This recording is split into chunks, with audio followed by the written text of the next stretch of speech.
Night one at the Democratic National Convention, now in the books. It actually stretched into this morning with everything wrapping up well after midnight. Tonight's big primetime draw, highly anticipated speeches from former President Barack Obama and former First Lady Michelle Obama. One former president who broke a long-standing barrier, hoping to propel Vice President Harris to become the next president to break a long-standing barrier, too. President Biden set the stage for it all last night. After a nearly 5-minute ovation, Biden delivered the longest convention speech of his political career. Teary-eyed at points, animated at others, he lauded his one-time running mate turned Democratic nominee. Selecting Kamala was the very first decision I made when I became our nominee. And it was the best decision I made my whole career. She'll be a president our children can look up to.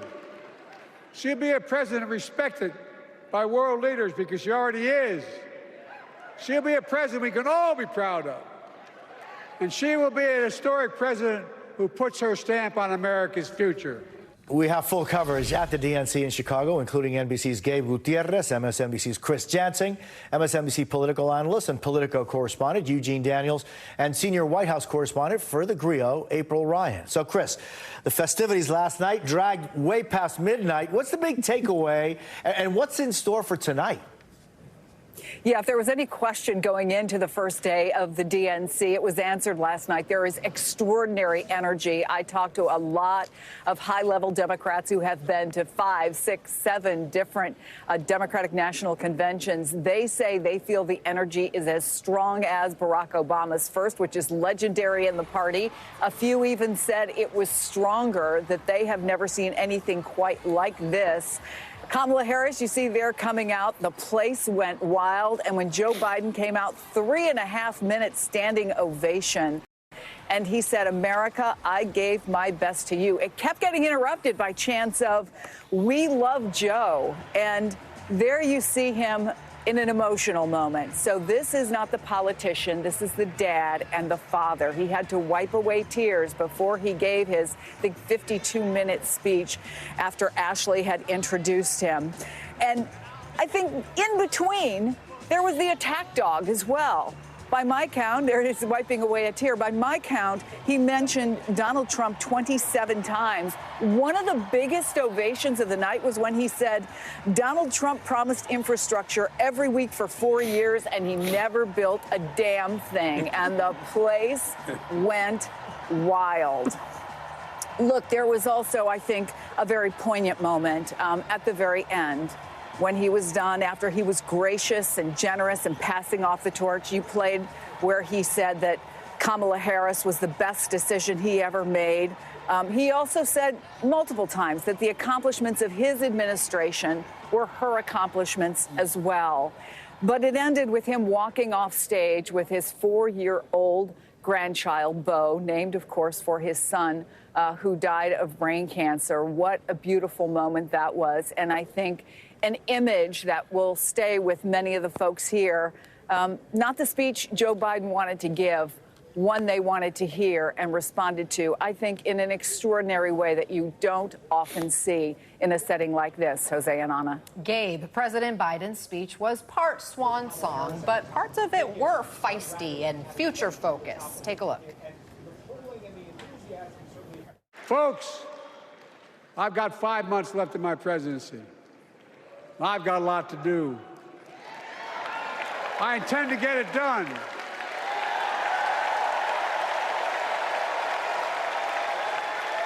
It's been the honor of my lifetime to serve as your president. I love the job, but I love my country more. Join me in promising your whole heart to this effort, and where my heart will be. I promise I'll be the best volunteer Harris and Walz and Cam have ever seen. Gabe, did you get the sense he's not planning to just sail into the sunset?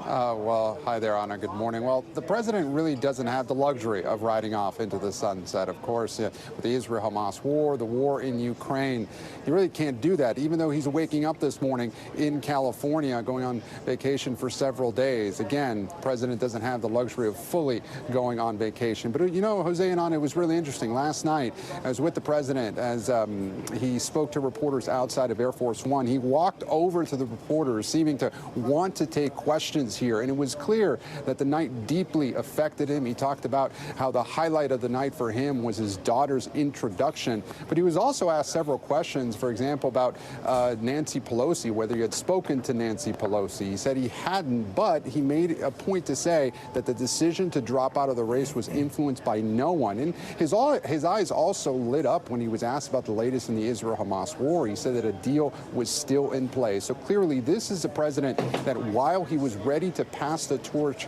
yesterday, still has a lot on his mind moving forward into his last 5 months of his presidency. Eugene, what stood out to you from the president's speech and how it fit into the bigger picture?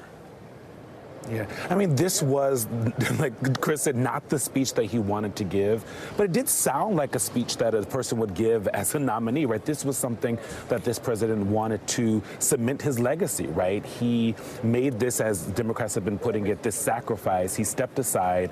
His vice president is the nominee. And so this is him saying to everyone, these are the things that I was able to do in my 4 years. And I talked to a bunch of aides around him and asked them, is this like his farewell speech? Remember, Obama did that. This is something that presidents do. And they said no, that would happen in January. So this really was something that they wanted to say to the biggest crowd he may ever have for the rest of his life as a public figure.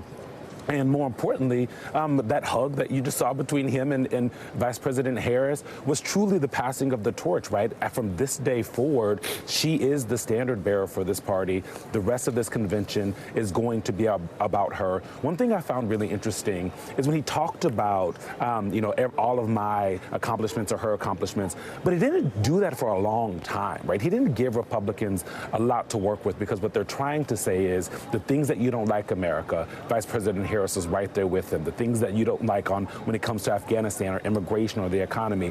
Because he didn't tick through all of those things with Vice President Harris, I talked to some Republicans today. They were a little irritated, I think, that they were not able to have those things for ads, right? And so that's what they've been looking for. And now you have a party that is in this historic moment. And also Hillary Clinton, the first woman to have the nomination of a major political party, also kind of passing the torch. That was exactly what we saw yesterday. Yeah, the former First Lady, the former Senator, the former Secretary of State making that forceful case for Vice President Harris last night. And she returned to the glass ceiling thread that she's used at multiple key stages in her career. Let's just watch a clip.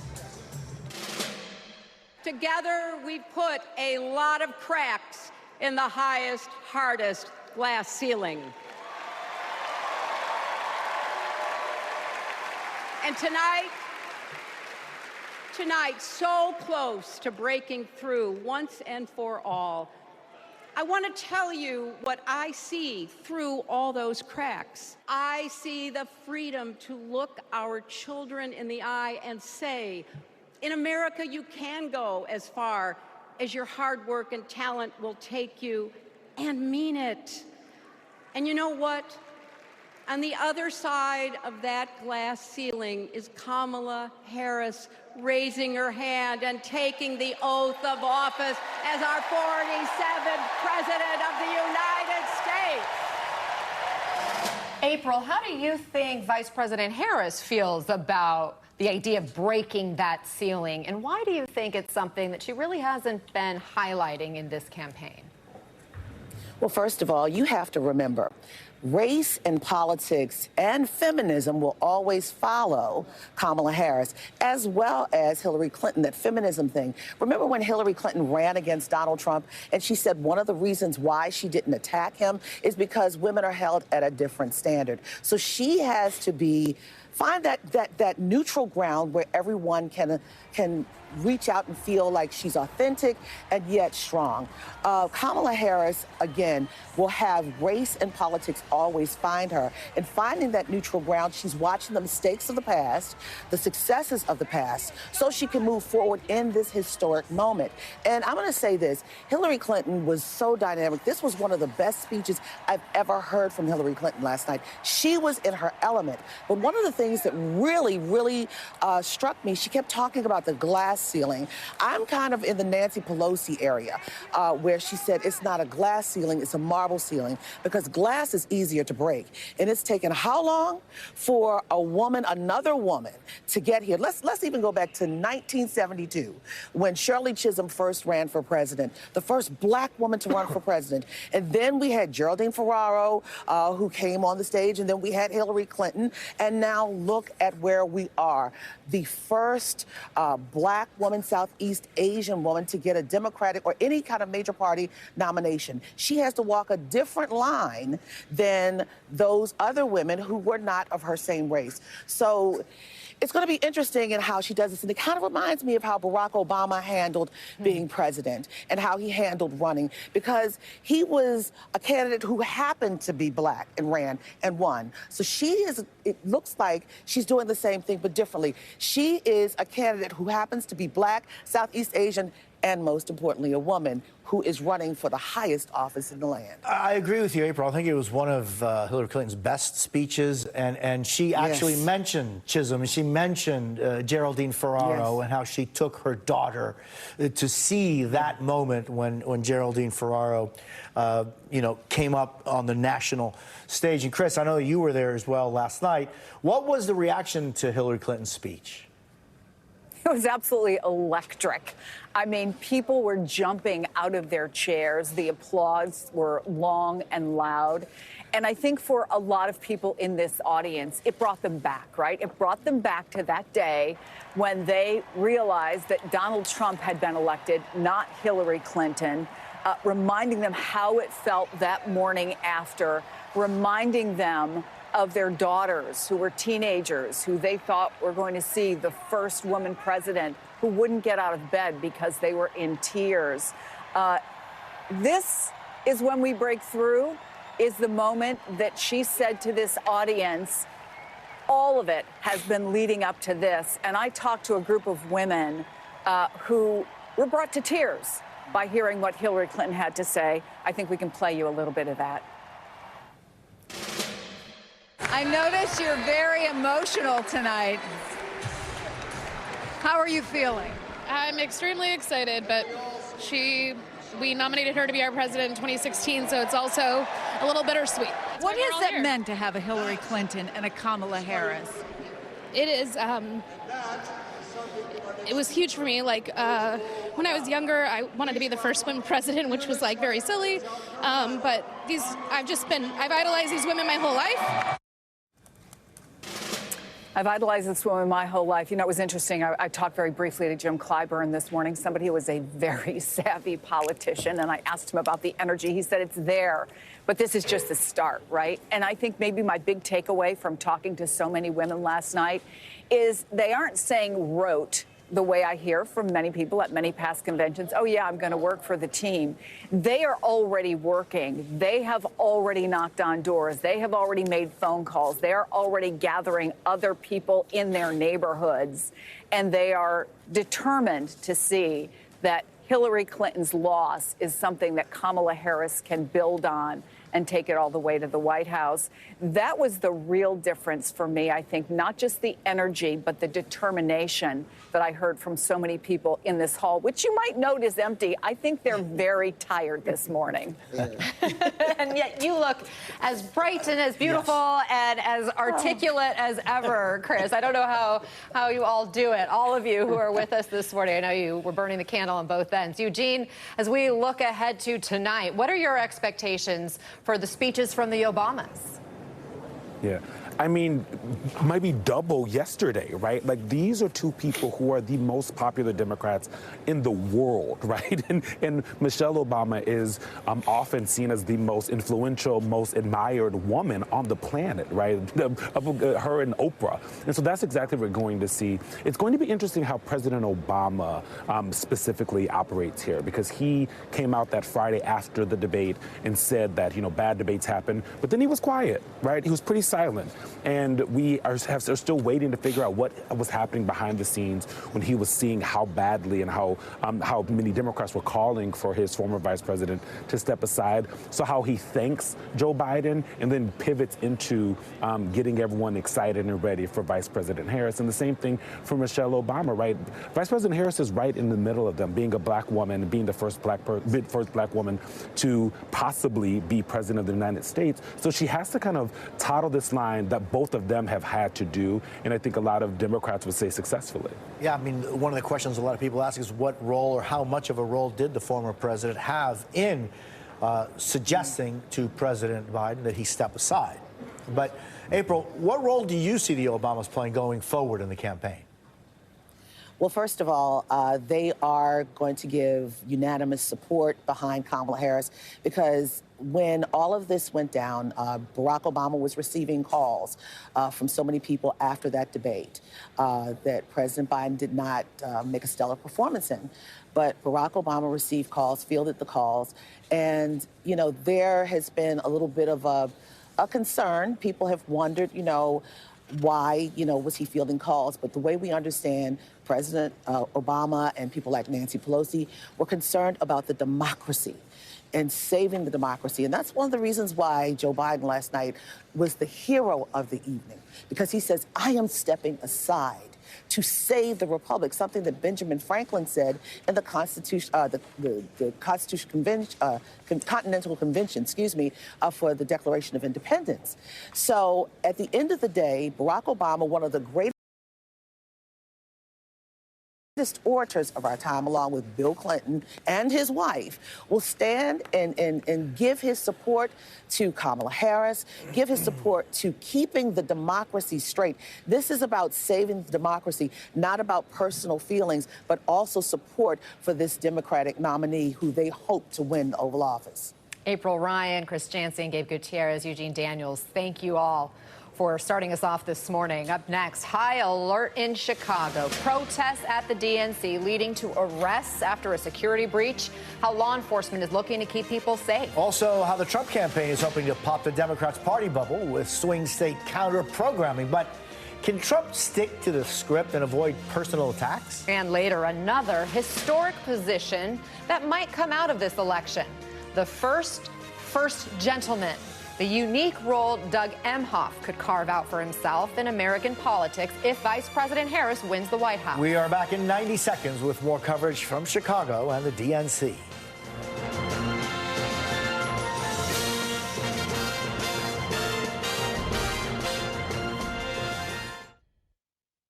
Here's to getting better with age. Here's to beating these two every Thursday. Help fuel today with Boost High Protein. Complete nutrition you need and the flavor you love. So here's to now. Now available Boost Max. What's a great place to find affordable luxury for less? There's beautiful linen sheets, there's gorgeous curtains, whatever your style is. The quality for what you get is really substantial, and that's one of the reasons that I've been drawn to this brand. Get $20 off your first purchase at quince.com. Still have symptoms from moderate to severe ulcerative colitis or Crohn's disease after a TNF blocker like Humira or Remicade? Then check with Rinvoq. Rinvoq works differently, and it's a once-daily pill. When symptoms tried to take control, I got rapid relief with Rinvoq. Check. When flares tried to slow me down, I got lasting steroid-free remission with Rinvoq. Check. And when my doctor saw damage, Rinvoq helped visibly reduce damage of the intestinal lining. Check. Rapid symptom relief, lasting steroid-free remission. And visibly reduced damage. Check, check, and check. Rinvoq can lower your ability to fight infections, including TB, serious infections and blood clots, some fatal. Cancers, including lymphoma and skin. Heart attack, stroke, and GI tears occurred. People 50 and older with a heart disease risk factor have an increased risk of death. Serious allergic reactions can occur. Tell your doctor if you are or may become pregnant. Put UC and Crohn's in check and keep them there with Rinvoq. Ask your gastroenterologist about Rinvoq and learn how AbbVie can help you save. We are back with more special coverage of the Democratic National Convention in Chicago, where security remains high, with hundreds expected to protest for another day, calling for an end to the war in Gaza. Monday's demonstrations remained largely peaceful until a few dozen protesters broke through a security fence and were detained by police. NBC News correspondent Shaquille Brewster joins us from Chicago now. Shaq, walk us through how protests went yesterday and what you're seeing there this morning. Well, guys, we're already seeing modifications to this fence line where we know protesters were able to breach through this fence. I'll show you right here. There's new brackets in place that was installed overnight, and there's now a double layer of fencing that is new. And then look right here. There are cameras that are now being installed. We just saw that happen in the past couple of moments ahead of what we know and expect to be another round of protests. This morning, authorities in Chicago remain on high alert following moments of heated protests outside the Democratic National Convention. Multiple people detained and arrested, some carried away after a group broke through a layer of Secret Service fencing. They breached the fence, they got into the outer perimeter. We have no idea what they would have done if they gotten onto the other side. Officers scrambling to rebuild a piece of the damaged barrier. The DNC Joint Information Center writing at no point was the inner perimeter breached and there was no threat to any protectees. Overnight, demonstrators even seen inside the convention center, one group unraveling a protest banner in support of Palestinians during President Biden's speech, with other attendees quickly placing their own signs in front of them. Officers in riot gear clearing a protest area after mostly peaceful demonstrations. Thousands rallying and marching Monday afternoon, at one point delaying some buses carrying convention delegates, a DNC official tells NBC News. Felt like I needed to be around like-minded people that care about humanity. The groups focused on different issues, but many demanding the Democratic Party and its new presidential nominee support ending aid to Israel in its war in Gaza. We have but one demand: end the genocide in Palestine. Stop sending weapons to Israel. A demand protesters say they will keep making each day of this convention. Going back to those who know we were arrested after that breach of this fence, we're expecting to learn more about how many people and who specifically was arrested at a press conference later today. All right, thanks for bringing us the very latest, again, from outside the Democratic National Convention, Shaquille Brewster. And joining us now, former FBI Assistant Director for Counterintelligence, Frank Figliuzzi. He is also an MSNBC law enforcement analyst. So, Frank, police were able to de-escalate that situation rather quickly, but were you surprised that it even happened at all?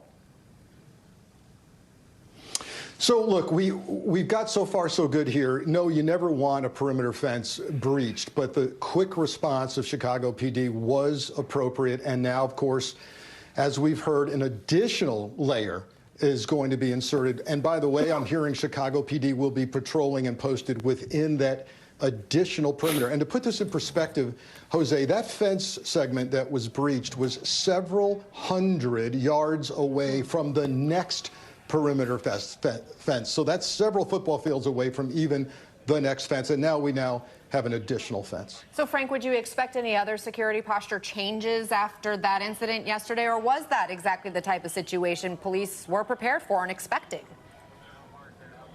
Yeah, this is the whole point of having redundant perimeters, multiple perimeters, as far away from the venue as possible, so that if there's a breach, you're still trapped in there. So they're responding appropriately. This is not unexpected. They've added more brackets. I think kudos to Chicago PD for handling the crowd yesterday as well. You know, there was a pro-Israeli group that inserted themselves among the pro-Palestinian marchers. Chicago PD quickly escorted them, surrounded them, so they were in their own bubble. This is going well. Unexpectedly, yesterday, the crowd did not meet the numbers. There were supposedly 25,000 that were going to show up, and the numbers were well below that. It is still day one. It was still day one. Frank Figliuzzi, I thank you so very much. Great seeing you. Nice to have you here, Frank. Up next, a Republican revolt against Donald Trump. How former GOP lawmakers and officials are making their mark at the DNC and looking to topple MAGA. Plus, the Trump campaign's battleground counter-programming, where they're headed, and their counter-message to the DNC.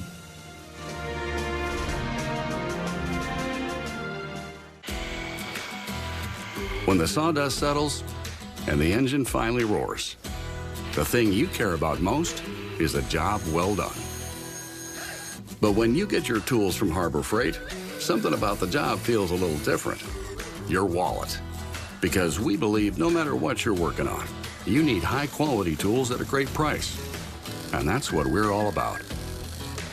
Whatever you do it for less at Harbor Freight.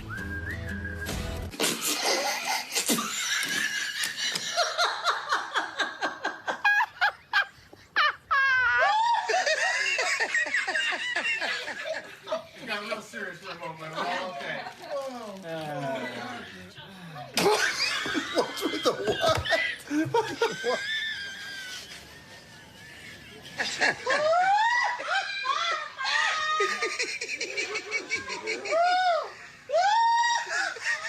My hair was thinning all around my hairline. My dermatologist recommended Nutrafol. It's 100% drug-free and clinically tested. My hair is longer, thicker. Nutrafol is life-changing for me. Get growing at Nutrafol.com. Precise designs, subtle curves, curated upgrades, elevated design for thoughtful living. Thuma. Do you owe money to the IRS? Listen to how Optima Tax Relief helped these people put their tax debt to rest. I got into a financial pickle with my back taxes. I owed the IRS $66,000. It's a horrible feeling. You know, at some point in time, I knew the IRS was going to be coming looking for me. I was paralyzed with fear. Optima got me a settlement with the IRS. The team at Optima Tax Relief settled my IRS tax bill. It was every bit of a new lease on life for me to be able to get that burden off my shoulders. They really cleared the path for me to have a fresh start, and I will be forever grateful. And I'm still amazed. I tell the story, people do not believe me, and I have paperwork to prove it. For your free consultation, call 800-357-8365. That's 800-357-8365. Optima Tax Relief.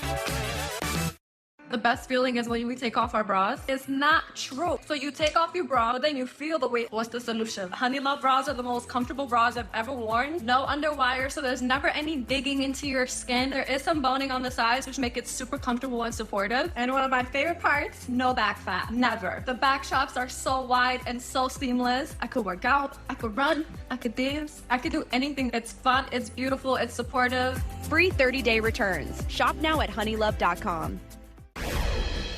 While Democrats ride a wave of energy in Chicago, former President Trump is set to speak today in Michigan, and his running mate, J.D. Vance, is headed to Wisconsin. Both events focusing on crime and safety as the duo continue their counter-programming roadshows. But we'll have to see if Trump sticks to the script. He's been straying from campaign talking points and the advice of some of his top allies to attack Vice President Harris on her looks and intelligence, including in a new interview just last night. Why insult her intelligence? Well, I have to do that. Well, I don't think she's a very bright person. I do feel that. I mean, I think that's right. And you know what? Our country needs a very smart person. And I don't think she's a very smart person. So I'm not looking to, I don't consider that an insult. That's just a fact. Joining us now from Howell, Michigan, where Trump is set to hold his event later today, is NBC's Vaughn Hilliard. Vaughn, good morning. What more are we learning from Trump while Democrats rally in Chicago? What are his plans? Right. This is one of the lines that we heard last night up on stage from President Biden is the fact when you look at violent crime. This is an event here today in Howell, Michigan, where Donald Trump is going to be appearing with local law enforcement at a local sheriff's office here. And the FBI crime statistics show that violent crime in the United States is at its lowest point right now than at any point during the Trump administration years, and that it has steadily declined since the height of the pandemic pandemic when the Biden administration came into the White House here. And so for Donald Trump, he continues to depict for the American public, though, that crime is at a staggering rate and it is infecting communities around the country. I want to let you listen to another part of that interview yesterday, though, because for Donald Trump, a lot of what he has been talking about in recent weeks, so it's like you just heard, are those personal attacks against the top of the Democratic ticket, Kamala Harris, to which some of his own Republican allies, like Senator Lindsey Graham, just this weekend on Meet the Press, hearkening him and asking him to put the personal attacks aside, instead focus on actual policy and substance. And I want to let you listen to him responding to Lindsey Graham yesterday. Take a listen. Donald Trump, the provocateur, the showman, may not win this election. Look, I like Lindsey. I don't care what he says, okay? Lindsey wouldn't have been elected if I didn't endorse him. I'm not a showman. I don't believe I am a showman. And so Donald Trump, over the course of this week, is having these events that are focused on different themes. Yesterday, he was in Pennsylvania focusing on the economy. And then today, it's on law enforcement and defending the police. Of course, for own Donald Trump, if you go back to January 6th, he has called for the release and the pardoning of January 6th defendants. More than 140 police officers that day were brutally attacked here. And so for Donald Trump, though, we're less than 80 days until the general election, and he is doing what he politically can to counter what is happening in Chicago on those primetime stages with the likes of some of these top Democrats here taking the stage to the public at large. Von Hilliard, thank you very much. And joining us now, Rina Shah, former senior Republican congressional advisor, member of the Republicans for Harris Group, and former Democratic Congressman Max Rose of New York. He is also a senior advisor to Vote Vets. So, Congressman, we played that clip of Donald Trump once again talking about Kamala Harris's intelligence. What do you make of the fact that he keeps on going there instead of focusing more on policy and the issues? Because he's a mean person who can't control himself. Now, what's so crazy about this moment is the MAGA movement, formerly known as the Republican Party, is really an umbrella of sycophants to Donald Trump. And even those folks are coming out and saying to him, dude, what the hell are you doing? You're throwing this thing away. But, you know, Donald Trump, if Donald Trump weren't so unhinged and so crazy, he wouldn't have catalyzed the movement that led to January 6th. He wouldn't have done all those divisive, horrible things like Lafayette Square. Let's not think that this is just to be viewed within a microcosm. This man has no place anywhere near the White House and the Oval Office, and that's why this movement against him is so strong and has such a wide breadth of folks who are committed to it. And yet he has a big group of supporters who are boosting him. He is the Republican nominee for president. Again, even after everything you just described, after January 6th, after Lafayette Square, people know who he is. They've seen him in action in office. Right. And that's probably influencing why he's continuing to do this. He's probably saying to folks, look, I've won before. It's also why the effort against him, and I think we see this at the Democratic Convention, you can't underestimate the strength of his movement. That's one of the mistakes we made in 2016 was thinking that we have it in the bag. Who the hell would vote for this guy? Whereas what we're doing now, and again, you see this at the convention, we are taking the movement seriously, building up a movement of our own to counteract it, but at the same time, not becoming obsessed with his craziness, not becoming obsessed with how unhinged he actually is, because that, of course, will allow us to focus on our own policies, the incredible achievements of the Biden administration, and also the need for doubling down in the future. And Rita, I mean, we're learning that there are more Republicans, actually, that are going to be speaking at the DNC. Former Congressman Adam Kinzinger is expected to speak on Thursday. NBC reporting exclusively that former Trump official Stephanie Grisham will also speak at the convention. She says in a statement, quote, while I don't agree with Vice President Harris on everything, I am proud to be supporting her because I know she will defend our freedoms and represent our nation with honesty and integrity. What message will you be listening for from these members of the Republican Party? Well, the message has to be, this is how we defeat Trumpism. There's no perfect candidate out there for Republicans that you can get behind and say, policy-wise, I'm even feeling pretty good about this ticket. The vast majority of Republicans are not going to like some of what the Harris-Walz campaign is saying this week, and that's just fact. But what they understand, the Republicans like me who've come out and put our voices and support behind Harris and Walz, what we understand is that this is our last best chance to defeat Trumpism, to extinguish its flame within our party. We have to get rid of him once and for all. We thought last fall was our opportunity. It was obvious. He is now the Republican Party's candidate by default. And I don't use those words by accident. I say by default because the party has decided, the most extreme supporters of the party, the ones who come out in primaries, have decided that nobody else can fix the problems that America has, except for Donald Trump. So the same messaging he came out with in 2016 has permeated down to the core of the party, and it becomes very hard to push back on that when you want to appeal to their hearts and minds to say, pick somebody better, pick somebody that is actually speaking to your problems of today. I'll tell you this right now. I don't know much of what's going through Donald Trump's mind except for one thing. He's regretting his vice presidential pick, because since then, it's been a disaster for him. He's had to go out and work for this, and he didn't want to work in August. He wanted to start to really campaign in September. So right now, there's this window of opportunity to go seize the day, to go get those independents and Republicans, and Harris can do that by doing exactly what she did the night she debuted Walz as her running mate. And I still remember those words, and they were very, very poignant to me.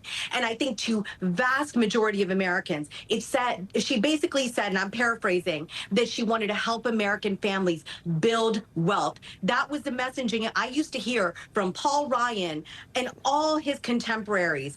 We are gone. We are so far gone from that moment of republicanism that when I heard Harris say it, I felt some kind of way. And that's the kind of talk that needs to continue to be able to bring those independents in fully under the Harris-Walz tent. I know you consider yourself a Republican, and you're part of this group, Republicans for Harris, but you're right, it's a different party right now. According to a recent CNBC survey, 80% of Republicans are satisfied with Donald Trump as their nominee. So even if we see some Republicans speak at the DNC, you have this group that is carved out, that's out there and representing your voice out there. Do you think that there are enough disaffected Republicans to make an impact in November? Anna, I'm always worried about the numbers, so we got to be careful. I mean, I do see the polls, Harris tightening, you know, obviously that gap with Trump, her leading in some places. But when you speak about that number of Republicans who say they're content with Trump, they're content because they're not fully paying attention yet. Those of us in the Washington, inside the Beltway class, think we pay attention to the minutia of this race. The vast majority of Americans are not. And therefore, they will start to pay attention after Labor Day. We have to get ready for meeting them where they are, discussing their pain points, appealing to them from a conservative standpoint. I know exactly how to do that, not because I was born in Ruby Red, West Virginia, but because I too am still a fiscal conservative. I am still a small government advocate. And I know that when this ticket talks to me about economy and about how they're going to handle geopolitical tension that meets me within the borders of this country and my friends and impacts the way my generation of millennials moves up. You know, I've got really tiny kids. And when you talk about American families, Republicans listen. And I think, again, this has to be a mixed bag in all of the approach, and all of the above approach, but it is possible because they are out there. They are just not tuned in yet, is my point. Rena Shaw, by the way, those really tiny kids get really big like this. That's really amazing. We all know. Rena, thank you very much, Congressman, former Congressman Max Rose. Thank you for being with us this morning. Up next, we're going to head overseas, where Israel says it has recovered the bodies of 6 hostages. What we're learning as ceasefire negotiations reach a critical point.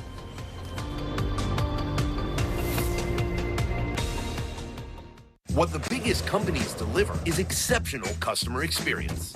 What makes it possible is unmatched connectivity and 5G solutions from T-Mobile for Business. T-Mobile connects 100,000 Delta Airlines employees, powers Tractor Supply stores nationwide with reliable 5G business internet, and helps Red Bull revolutionize coverage of live events. This is how business goes further with T-Mobile for Business. Another health insurance commercial, another aqua aerobics scene. Yep, most health insurance companies see us all the same. Smiley seniors, golfing, hiking. Don't forget antiquing.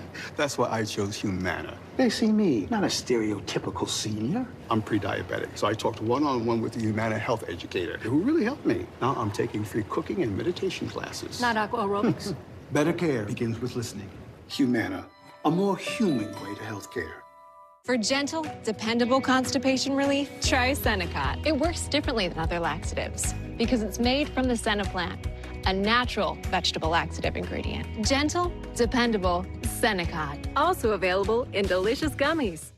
Here's some information about replacing windows and doors that just may surprise you. I'm Brian Gary. I'm here with Brian Price from Renewal by Andersen. Hey, Brian. Homeowners always ask, my windows aren't even 10 years old. Why do I have to replace them?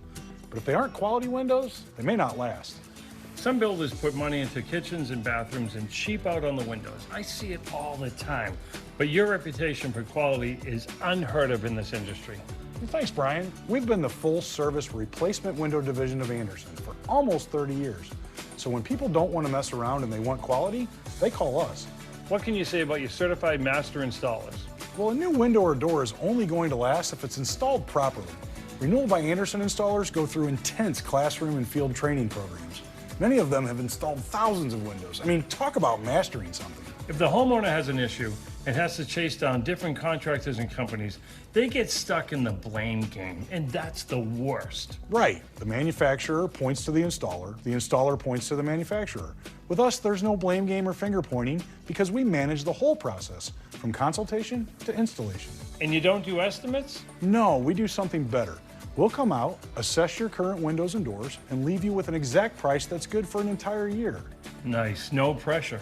Today's homeowner, a trusted home improvement resource for over 35 years, named Renewal by Andersen the top pick for replacement window companies. We're proud of that. Oh, and here's this month's discount.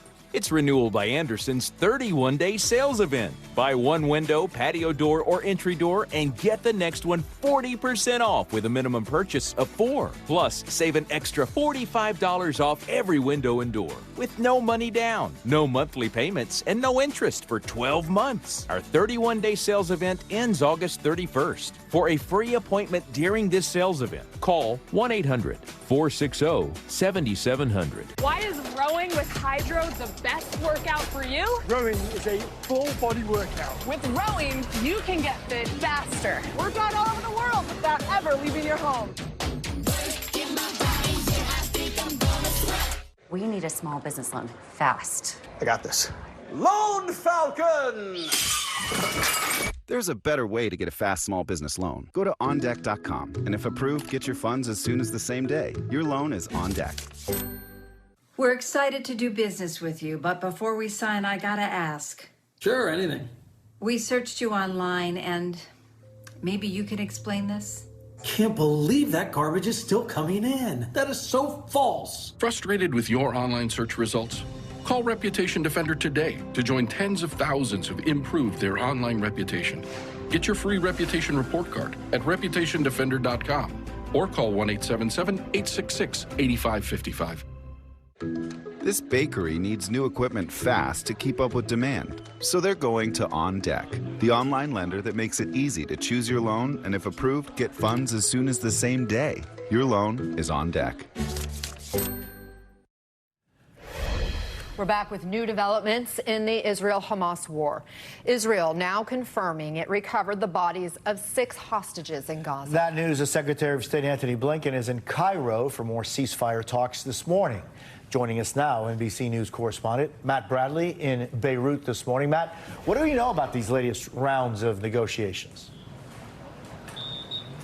Well, it's a great question. I mean, we don't know that much. We know that they're going to be continuing, and we just heard from the Egyptian foreign minister. He said that they're going to be continuing in Cairo starting in 2 days on Thursday. So they're going to run Thursday and Friday after last week when they ran Thursday and Friday in Doha. But despite a lot of these starry-eyed statements that we've been hearing from the Biden administration, this is still, as ever, shrouded in pessimism. Anthony Blinken, as you mentioned, is in the region. The U.S. has been pouring diplomatic resources into this for the past 10 months. This is Blinken's 9th trip to the region in 10 months. But we've already heard Hamas is not participating in these negotiations. They've said that they want to see the Israelis and the intermediaries go back to a previous proposal that they say everybody had already agreed upon. And now we just heard from a senior Hamas official speaking to Al Jazeera saying that the United States' comments that Hamas is holding it up has been misleading.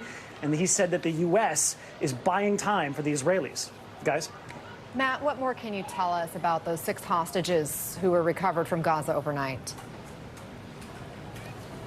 Yeah, this was a tragic discovery. And, you know, of these 6, 5 of them were already known to have been dead. So their family members know that they were killed, but they were all killed. It sounds like they were all captured alive on October 7th and were killed while they were in Hamas custody or the custody of other militant groups allied to Hamas. So, you know, this is going to be a tragic discovery for those families, maybe not such a surprise. We know that there are dozens of hostages who are still left alive, but there are dozens more who are dead. And, you know, it's important to note here as we talk about Benjamin Netanyahu and these continuing negotiations, Netanyahu's line from the beginning has been that the best way to rescue the remaining hostages who are still alive is to put military pressure on Hamas and its partners in the Gaza Strip.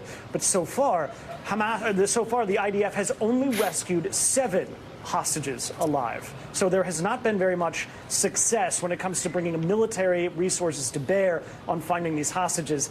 The best bet so far has been a negotiated peace. Back in November, we saw a 1-week pause in the fighting, and that released more than 100 of those hostages. So far, that's the best way that we've seen to release the remaining people held in the Gaza Strip. Yeah, we know so many of those families of those hostages are really praying and hoping, holding out hope that they'll come home alive and safely. Thank you, Matt Bradley, for that reporting. And up next, we're going to turn back to politics and the man who could be the first gentleman to speak at the DNC tonight. What can he say that other speakers can't? And what could be his role in a potential Harris administration? Can you do this? As early as your 40s, you may lose muscle and strength. Protein supports muscle health. Ensure Max Protein has a 30-gram blend of high-quality protein to feed muscles for up to 7 hours. So take the challenge. Ensure nutrition for strength and energy. It's payback time. All these years you worked hard, you fixed it, you looked after it. Maybe it's time for your home to start taking care of you. We've invested in our home, we've worked on it. We had a whole lot of equity just sitting there. You paid down your mortgage, invested in your home. I guess you could say your home owes you. If you're 62 or older and own your home, learn how you could access a portion of your home equity to give you cash.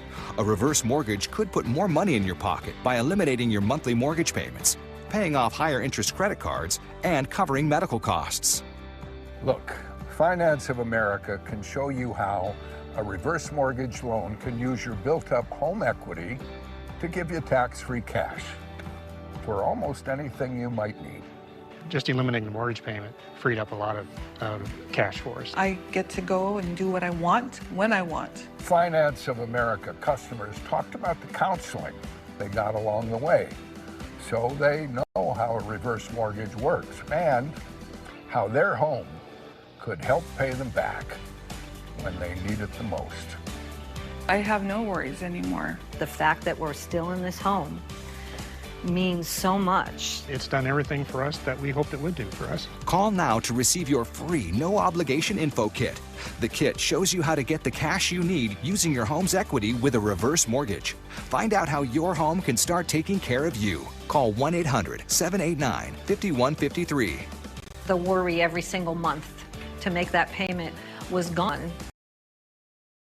Our customers' homes are taking care of them.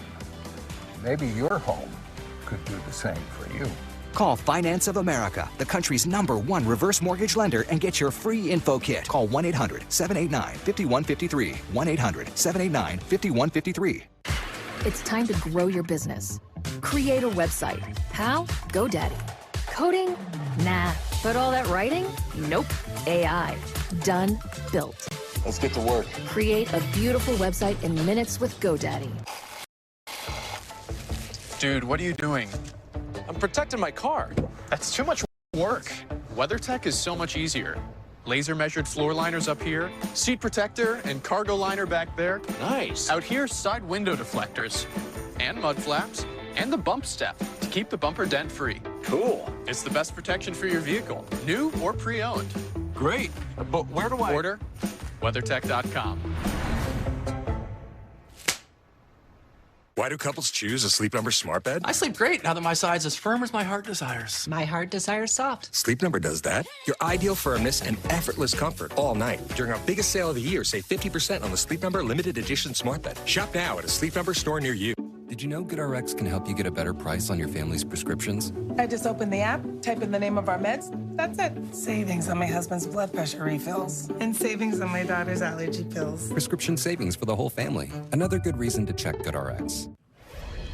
Welcome back to our special coverage tonight in Chicago. One of Vice President Harris's closest confidants will take the stage. Her husband, Doug Emhoff, the father of two, an entertainment lawyer whose 10-year marriage to Harris has already made him a historic figure. As America's first second gentleman. Now, if Harris wins, he would be the first gentleman in U.S. history. Joining us now, Anita McBride, who was Chief of Staff to First Lady Laura Bush. She is the author of the book, U.S. First Ladies, Making History and Leaving Legacies. So nice to see you, and I thank you, Anita, for being with us. I want to get to the historic nature of this in a moment, but first, tonight's speech, how might Doug Emhoff introduce Vice President Harris to voters in a way that no one else can? No, it's a great question, and it's one where he has a unique opportunity to really tell the American public, to tell the voters what he sees up close and personal about a person who has a leadership role in our country, who has wrestled with the decisions that have to be made as vice president and potentially as president. It really is a window into a personal relationship and watching someone up close and personal in a way that no one else can do. There is a connection that I thought about today about how Laura Bush in 2004 at the Republican convention in New York, took the stage to introduce her husband and talk about how she watched him wrestle with some of the most difficult decisions. At that point, the president was unpopular with many people, being in two wars, and how she gave a vivid image of him walking the South grounds, wrestling with the decision to go to war. That's a unique perspective from a spouse that really softened the image people had of George Bush. You have studied first spouses, and as we have already mentioned, Emhoff would make history as the first gentleman. Would you expect his role to be different at all than other recent first spouses? It's a great question. Well, I tell you, those of us who follow the president's spouse or first ladies up to this point, of course, will be very happy that we probably won't be talking about their clothes and hair anymore. But I will say this. He has already carved out a role for himself as second gentleman. He broke ground already. I think we can expect to see him use that experience and adapt to this higher profile role in the same way. He's done it with confidence. And for someone who's come into politics relatively new, only in the last 10 years since he's been married to Kamala Harris, he's shown an adaptability to really manage the high profile and certainly the great stakes that there would be in the campaign that will kick off in a different way after this convention is over. Indeed. I mean, Emhoff will also be the first Jewish first spouse. And as you say, they've been married since 2014. What role can family and that story play in the campaign? No, that's a really good point because, politics is a family affair.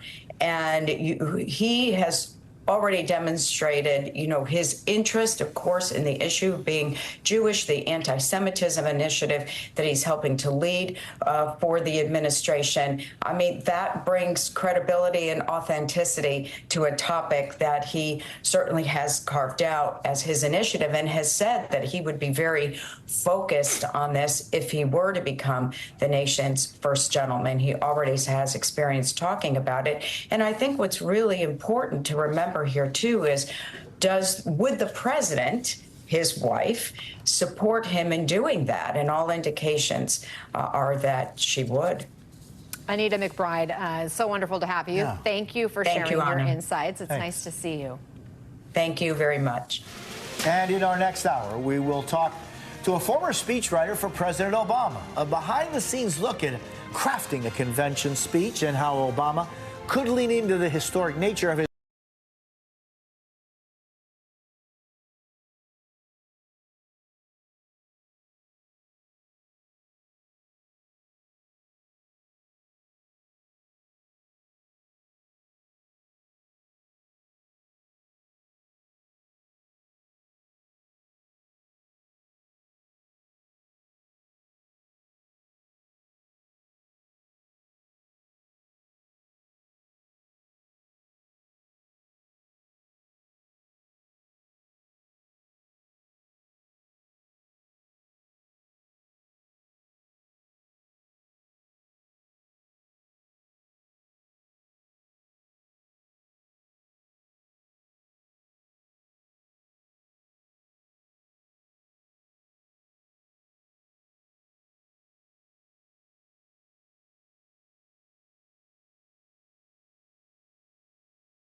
MSNBC.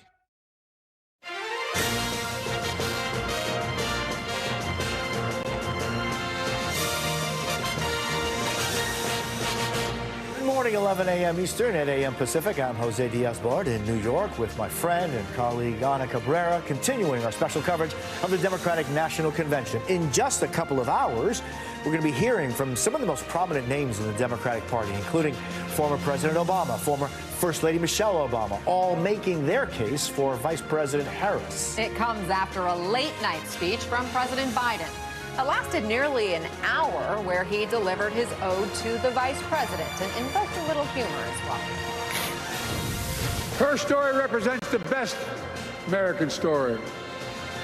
And like many of our best presidents, she was also vice president. That's a joke.